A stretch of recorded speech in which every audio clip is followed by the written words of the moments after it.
How to replace a faulty motherboard of a 6-slot station. First, unplug the power cord. We can flip the station to the bottom and see 7 screws. Use for fixing. Unscrew it, and pick up the bottom shell to see the module and motherboard. Unscrew the 3 screws on the module, then gently remove them upwards. Unplug the backlight source cable and indicator light cable, and open the black small buckles on both sides to remove them. Then, take out the motor cables one by one. Unscrew the 12 screws on the motherboard, and remove the old motherboard. Take out a new motherboard and replace it.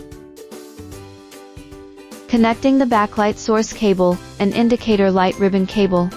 Be sure to press the buckles on both sides back, and then connect the motor wires in order, paying attention to the white wires on the outside and the red wires on the inside. Compact it, installing the module. Make sure to align the 12 contact pins with the bottom mold base, install the bottom shell, and finally connect the power cord to use it normally.